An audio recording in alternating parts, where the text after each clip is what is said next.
But I'm afraid if this is what happened in Q2 of 2020, I am afraid to see the charts next year, man. Good morning, investors. Bradley here from Watson Estates, and you're listening to the largest, fastest growing podcast for my favorite subject, Toronto real estate, on iTunes, Spotify, and Google Podcasts. Happy Easter Monday.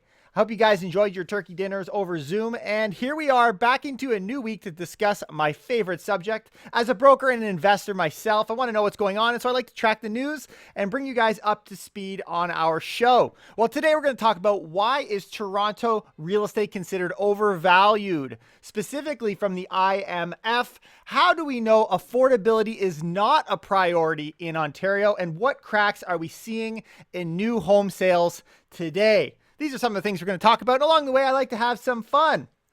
For example, like some of you guys probably canceled some plans. Pope Francis also canceled Easter this year, all the events due to COVID. Dun, dun, dun. I guess we're just going to pass over Easter this year. But the story of Easter is not obsolete, guys. It is still a thing. Just need to summarize it in a way that the youth of today will understand. You just say something like, and then Jesus respond. If you guys could, please subscribe, like the show if you got sucked into the clickbait of the subject in this episode and are now staying for some more miraculous Jesus jokes.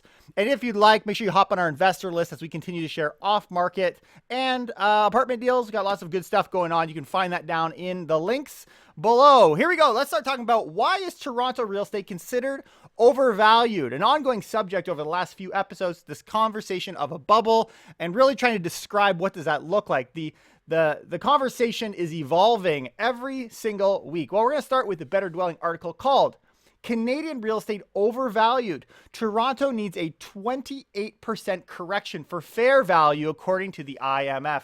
Let's hear what it has to say.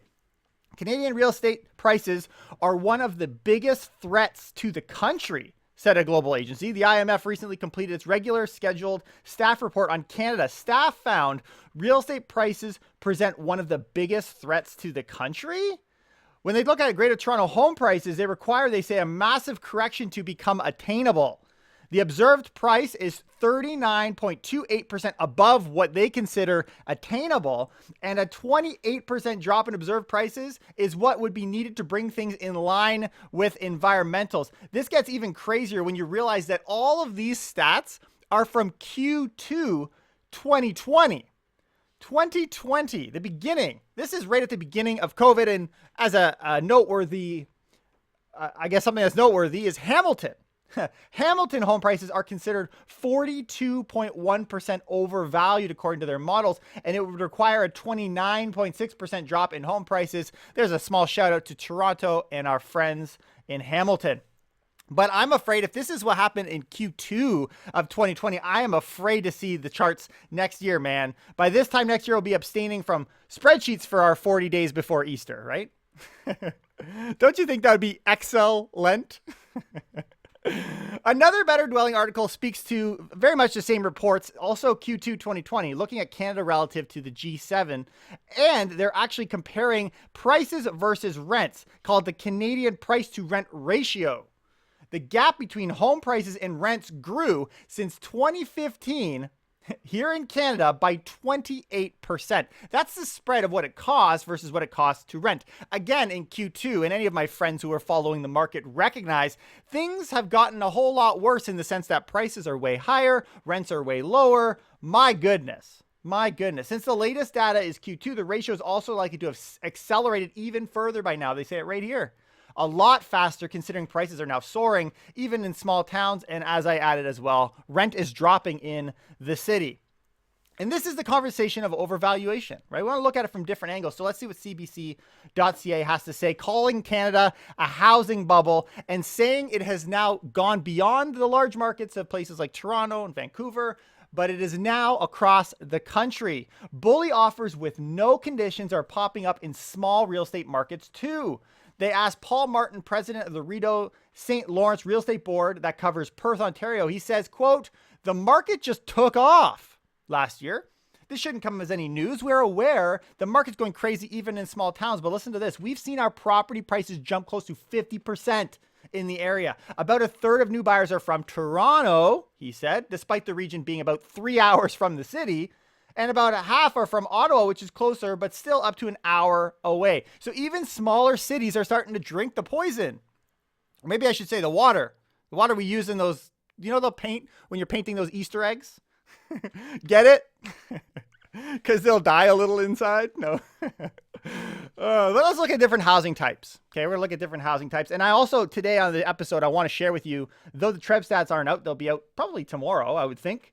But I want to give you some insight on what happened last month as well. So we'll go there, but let's start off with different housing types, specifically the condos. They're heating up. According to National Post, buyers coming to the condo market expecting to snag a deal this spring are going to be disappointed. They asked John Pasalis, who we're going to hear from later in the show more, people who are thinking they are just going to go in and buy something for $30,000 under asking are going to be really surprised. That's not the market today. That was the market in October. It's funny how things can change. Deval Morrison, broker at Bosley Real Estate, says now it's to the point where you can't even get a booking because everybody is showing the same condos. I wonder, and this actually goes beyond for freehold, you've experienced this too. I've had this happen. I'm literally trying to book an appointment for a client, even as early as tomorrow. Like, I guess, I don't know. I think it's not unusual to have 24 hours notice and the whole day is booked. And with COVID, you can give 30-minute showings, which is typical, but you've got no time. It's getting to a point where it's so busy that even the people who want to see it don't have time to see it. CTV News, Patricia Lovett-Reed had a post here talking about luxury homes. If you need evidence that the rich are getting richer, look no further than Sotheby's Luxury Real Estate Report highlights for 2021 so far. So maybe it's not just those small entry-level homes, those condos, maybe the luxury market's doing hot as well. Well, they are. Luxury real estate is typically a home that is valued by definition in the top 10% of a given market. Well, over the first 2 months, January, February of 2021, the GTA witnessed residential real estate sales spiking 157% year over year. That is crazy. That is crazy. But what about rentals? So we got the small line, we got the condos, we got the luxury right up to the top. Of course, luxury includes condos too, but you get my point. But what about rentals? Because the rental market's been on its own journey lately. This article this is Narcity. Toronto real estate is getting so intense they are now, quote, bidding wars for rentals. Surprise, surprise. Wait a minute. You're saying rentals aren't going to keep dropping forever? That's right. They say people are paying hundreds more per month for one bedrooms. Listen to this. Despite rent prices plummeting in the city during the pandemic, new competition for value in Toronto's rental market is driving up prices for certain listings. People recognize prices have come down a lot. We're going to talk about how long that's been going on, but maybe now's my chance to jump back in. Maybe there's a little bit of stability. And if there were, perhaps even if I overpay at the lowest rate, I'd still be better off than where things are going to be in the next coming months. Well, they say tenants are taking advantage of the lower prices and are even submitting offers over the asking price. They're saying they're seeing multiple offers on rentals is becoming more common thanks to increased demand and a decline in inventory. And we're still waiting for the border to reopen. Just you wait. But it's crazy how everything can change in just one season. It's no wonder Arnold Schwarzenegger loves this time of year so much. Have to love Easter, baby. So let's look at, I got a really good comment from Pelham Lane on YouTube. Thank you for the post. But this is a little bit of a partial explanation. I thought, you know what, it's a good point to kind of add in here because we haven't really discussed it. It doesn't come up in a lot of stats that are calculated, but here's what he says.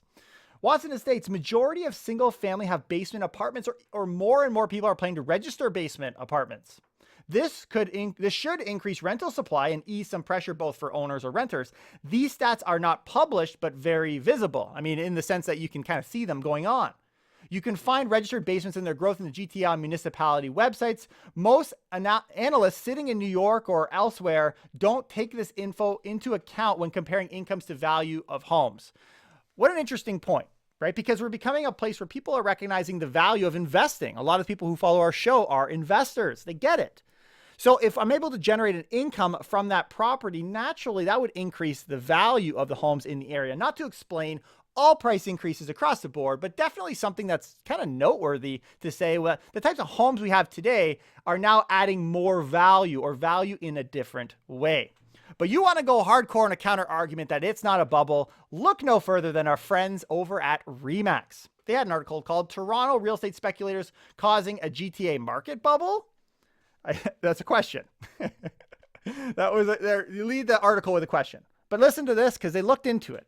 RE/MAX looked at just over 5,000 individual freehold transactions in the GTA between March 15th, 2019 and March 14th, 2021, and found less than 2% of all sales were repeated in that time period. So over the last 2 years, leading up to the mid last month, March, there have been less than 2% of them have bought and sold within 2 years.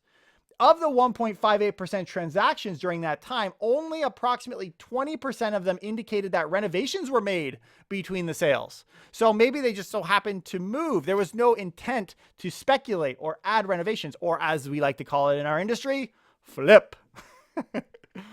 But RE/MAX brokers in the GTA were clear that there is no speculation in the market at this point. They took their research a step further and they surveyed RE/MAX brokers and agents in Western Canada, Ontario, and Atlantic Canada. And they said a landslide 96% confirmed that the majority of home buyers are end users, while only 4% were classified as speculators. Now that's obviously just a poll. And generally I find it's mostly end users too, but I haven't seen a whole lot of speculation. I'm going to be honest with you, but it's a very interesting angle because there's a lot of hype right now. It's all just investors pouring in all their money from the middle of nowhere. We need to stop the speculation. It's what's leading to price appreciation. Maybe not. Maybe we'll talk about what could be doing that. But one of the things that RE/MAX says that is quite interesting is this idea of the market being self-regulating. Could that be possible? Because if so, this could very well be the best case scenario. It's one I'm hoping for. After some concerns of overheating earlier in the year, there have been shifts in the market activity in recent weeks. Wait a minute. Where have you heard that before? Definitely here, because we've been talking about it the last few weeks. With more detached inventory coming on stream in areas north of the 416, the increase in new listings appears to be meeting demand with fewer bidding wars taking place. What? No. The 416 also reported growing inventory levels. We're going to talk about some of those numbers, but I really, really, really do hope that this is what's happening. This, in my mind, is the best case scenario. Okay, so let's start talking about affordability. We're going to start talking about what the market's doing as well. But I want to speak specifically to just pointing out the fact that Ontario don't care if this place is affordable. And they're kind of letting things show, right? You can tell a lot about someone or something about their priorities. Look at me, for example. I floss religiously every Easter and Christmas. Oh, there we go. Jeez. Smile for the camera. TheStar.com has an article, and I think this is super valid because Ontario will stand on its heels and say, no, we recognize the need for affordable housing. We've also seen an impression where things have moved from the municipal level, which they're generally being handled, which probably shouldn't be the case, to the provincial, who then pushes it then to the federals. And now we've seen plans from the federal government. But when we look specifically at the province, how much do they actually care about affordability? They say this: do you know what makes up less than 0.3% of your budget? I'll take a guess. Probably not. Even if you know, chances are you're not paying much attention to these small fractions of your budget. They have not seen professional couponers, I'll tell you that. But from 2014 to 15, that year, to 2018-19, at a time when housing unaffordability soared, you guys will remember, the government spent less than 0.3% of its total expenditure on housing programs meant to support Ontario's most vulnerable people. This comes from Maytree Foundation's analysis of the Financial Accountability Office, the FAO. And on average, the FAO estimates that during those times, Ontario spent $856 million per year on housing programs. That's less than 0.7% of Ontario's total budget expenditures during the years. And if you examine the report further through other public data, shows less than 0.3% of the province's own spending went towards housing programs. What a good point. We really, truly do care about affordability and making Ontario affordable for all Ontarians. But we're spending less than $1 a day. Okay, those aren't real numbers, but you get my point, right? You don't even need to switch out a coffee for that one. So what's the consequence? In 2016, about 30% of renter households found themselves in core housing need, mostly because of unaffordability of rent. Well, from 2011 to 2018, the social housing waitlist grew by 27%. Today, over 185,000 households find themselves on the waitlist. You don't need to look very far to recognize the issues that we have with affordability in our province. The FAO estimates the spending programs between 2019 and 2020 to 27 to 2028. So for the next 8 years, on average, that's a $160 million annual shortfall compared to the spending before 2020. So we're actually going to be spending less moving forward. This is crazy, guys. This is crazy. So though the Ontario government is using the right rhetoric to signal that it understands how critical housing is to our dignity, it's clear they say that it has no intention to address our housing crisis. Is that the responsibility of the province? Maybe the province doesn't think so, but just don't tell me you do. And the whole point of this, guys, as people who love to invest and love to protect ourselves and future generations through real estate investing, the government is not here to save you. It's really not. There's only one dude that can save you at this point. Just go to Rio de Janeiro. I heard he's really big over there. All right, CBC.ca. Is home ownership, back along these lines of affordability, is home ownership in Canada becoming something only the rich can afford? Are you guys okay with this trend? It's something that only the rich people can get. We don't all need to own something. Can't we just be okay with renting? I'm okay with that. I'm okay with that. I've accepted the recognition that I have real estate investments. I want those to go up, and we don't all need to own real estate. And that is kind of what's happening here. And we need to recognize that that's a trend. Canada's consistent high house prices have some people worried that finding their dream home could become a pipe dream for ordinary Canadians. Quote, things like owning a home or even having a family are going to be regarded as things that only rich people can do, and regular working people can't do those things. Economist Armin Yalnizyan thinks that Canada is, quote, poised for some kind of a pivot in how we value home ownership. I think that's already happening. It's really interesting to see. I remember back in 2017, everybody just wanted to own low rise. I want my own house. I want a house. And everyone was saying, just get a condo. It's just as good. Just get a condo. All of a sudden, condos were good. Condos were just like freehold, no big deal. And we've started to see a bounce kind of back towards the freehold, but there's a definite, people are open to owning a condo. I mean, they're okay with that lifestyle where not that long ago, it seemed kind of like, why would you ever do that? Maybe that's going to be the case for renting. Maybe we'll just be like, okay, there's been a lot of criticism on renting, but there's nothing wrong with renting. It's a place for your kids, right? It's a place for you to live. We've been, quote, living under the ethos of home ownership as the best thing. The ownership social concept was brought in about 40 years ago, but adulting doesn't require home ownership to be successful. I don't know. We'll see. Maybe home ownership isn't for everyone. Like Easter isn't for everyone. My brother doesn't celebrate it. He's agnostic. But I don't think, going back to the speculation, I don't think speculation is necessarily the challenge. I think the big problem here, if I were to be honest with you, is obviously a supply and demand challenge, but bidding wars. Like, what the hell is a bidding war, dude? I think we got to get this thing under wraps a little bit. Canadian home buyers are bidding way above ask for no real reason. Here's an issue with a bidding war. How much did everyone below the winning offer bid? Did they win by $1 or a mile?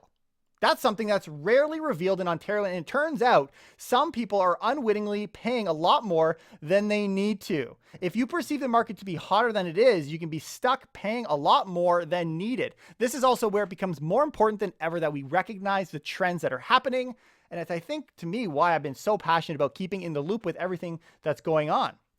Because what happens if things cool it a little bit? If things cooled a little bit and you didn't know, well, I was expecting 20 offers, but there's 2. But you know what? We were thinking we were going to go 200 over asking. Why not? Well, maybe that's not as necessary in that market. Interesting. And that's kind of what we've been seeing going on. They had one example of a guy who received 2 bids. One was at the asking price and the other was $175,000. That's 10% above the asking price. Who do you think won? No love note from a buyer is going to change the cards on that one, okay? But they say everyone assumes every property in Southern Ontario can list low and attract a ton of bids. Not exactly the case. We're starting to see from Hamilton's real estate broker, Donna Baker. Some things we need to be paying attention to. Guys, maybe bidding wars are of the past, but what do you think has been driving the price up all the way? Definitely these things. Definitely these things. And we're starting to see a lot more use of the escalation clause, which the Real Estate Council of Ontario does not say you can't use. They're kind of vague on it, but if you actually look on their website, they say, you're okay with it, which allows you to put an upper limit. So in that way, it's pretty good, but there's absolutely more creative ways for you to win multiple offers and bidding wars that I'm not going to announce on the show. Trade secrets. If Ontario was concerned about house prices shooting to the moon, they would step in. So what then is Ontario concerned with these days? Public health. Public health. Ontario decided it's time to enter another lockdown. Wave number 3 is upon us. So what does that mean for real estate? Well, here's what they say. The most substantial real estate restrictions will be placed on rental accommodations. Hotels, motels, lodges, cabins, resorts, student housing, and other shared rental accommodations will not be permitted to open their shared amenities such as pools, gyms, or other rec facilities. We also see short-term rentals like cottages, cabins, and campsites will only be rented to individuals in need of housing. So a shutdown on that. And for any Ontario residents looking to buy real estate, you can do it, just not through an open house, which we haven't really had much of a change anyways. And new buildings will continue to be built or considered essential. So whether the market is going to go up or go down, hell if I know. Man, I'd love for you guys, leave it down in the comments below. Let me know what you think. You can make an argument on either case. We've seen both ways between the first and the second lockdown, but let's see what March stats will tell us. Okay, let's get into what we've got so far in front of us.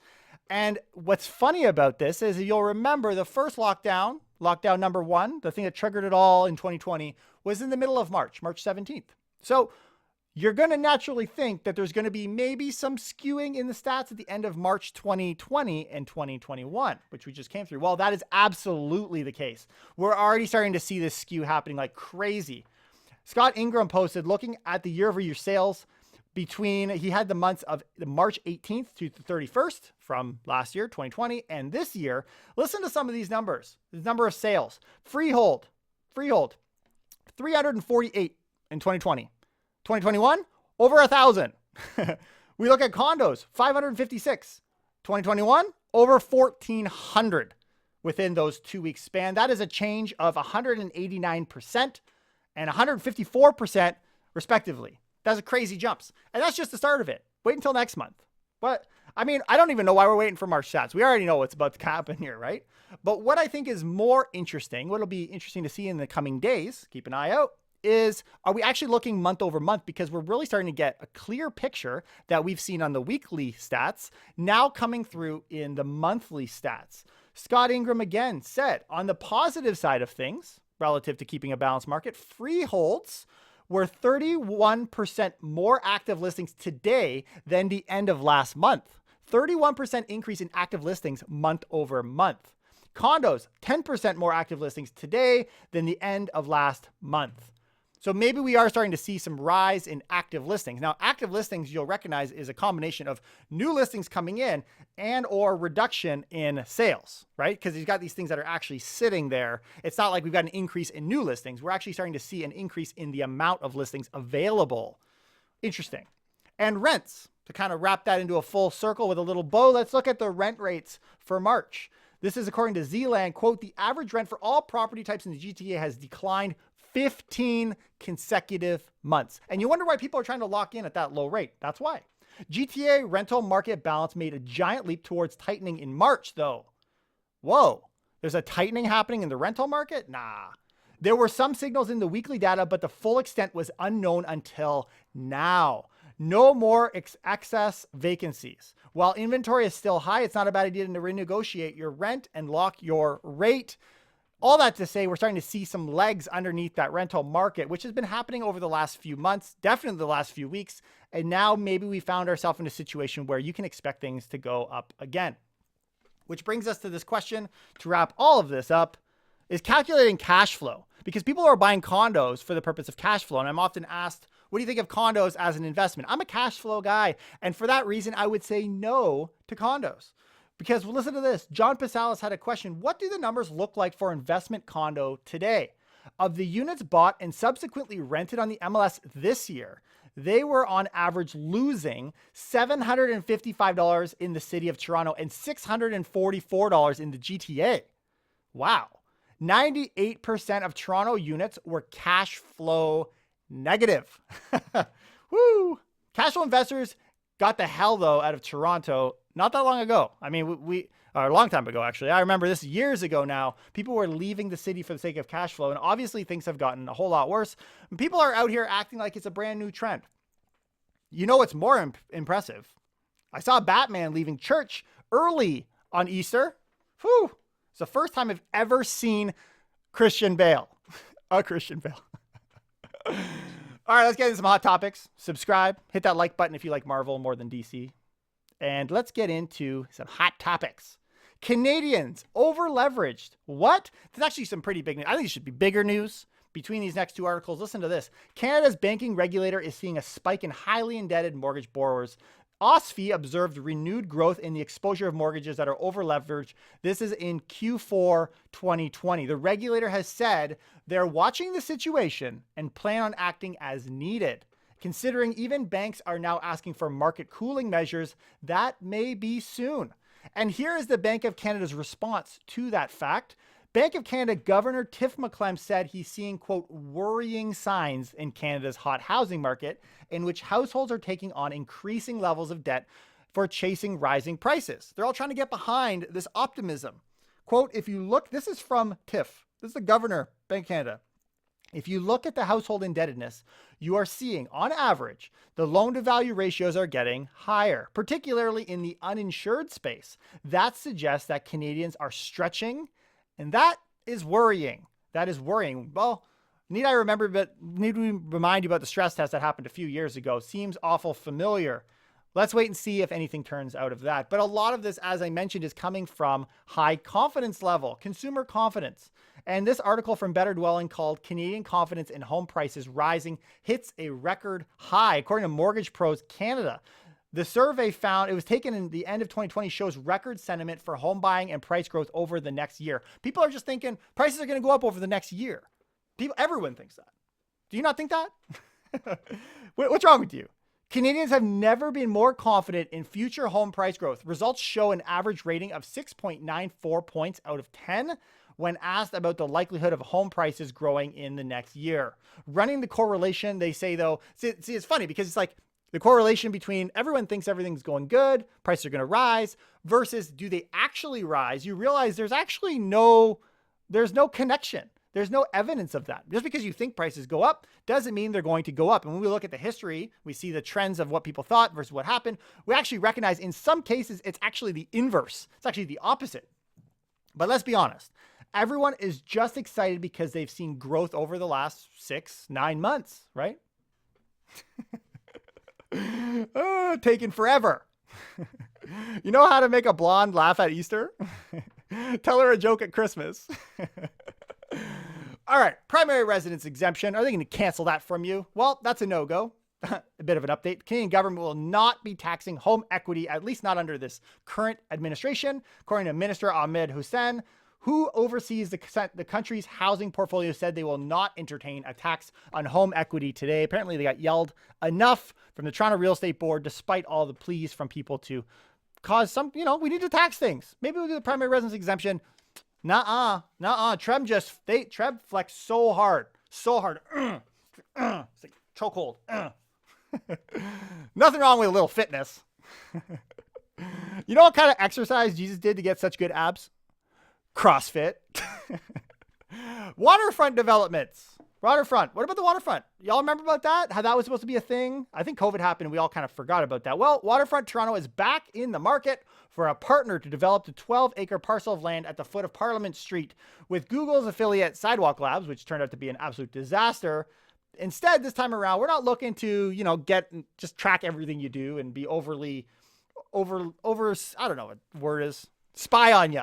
I'm trying to spy on you anymore. Instead, it's all about iconic architecture. That's what we're doing. The winning team, they say, will have a world-renowned lead architect who will develop the overall vision for the Quayside site and design the first block.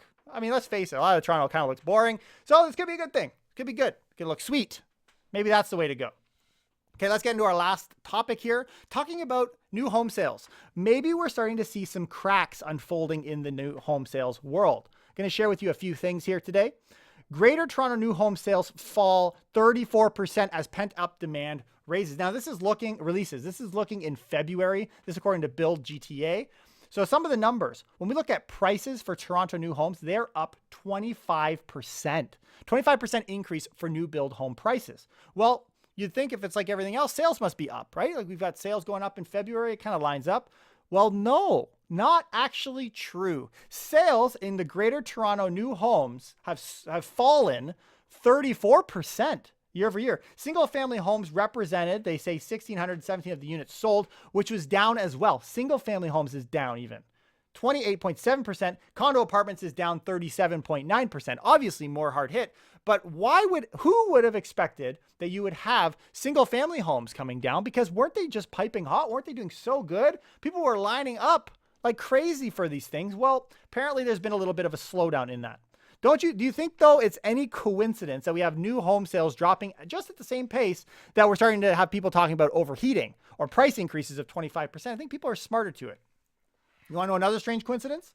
Jesus was born on Christmas Day and died on Good Friday. What are the odds of that?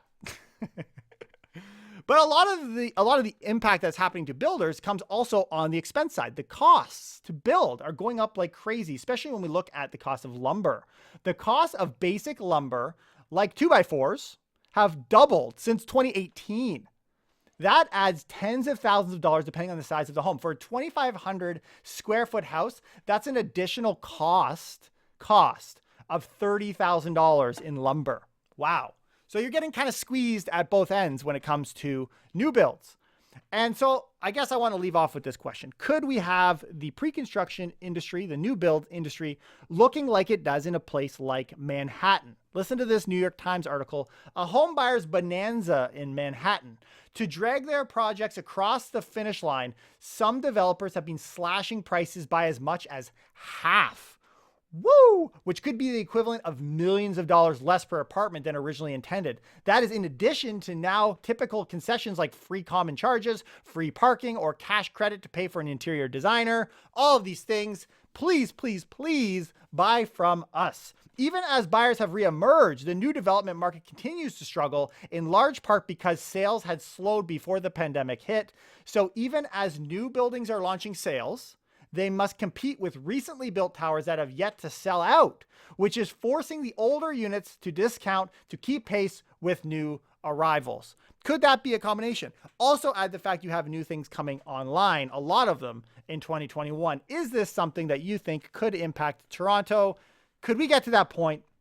Or is the rise now of condo competition enough to stop it? I'll leave that up to you. You can leave it down in the comments below. Please subscribe. Hit like if you expect Toronto prices to outpace New York soon. And that's it for me today. Man, I hope you guys had a wonderful Easter weekend, and I'd like to wrap up with some fun. So I've been trying to think of a hilarious Good Friday joke or Easter Monday joke, right? I really want to nail it. I really shouldn't be telling jokes about Jesus on Easter weekend. Man, he's not the kind of guy that you want to be cross with, or he's not the kind of guy you want to cross. Anyways, I had some fun today. I hope you guys did as well. Please support the channel as much as you can. Leave a comment down below. I'd love to hear from you guys, and I'll see you next time. Take care and keep it real.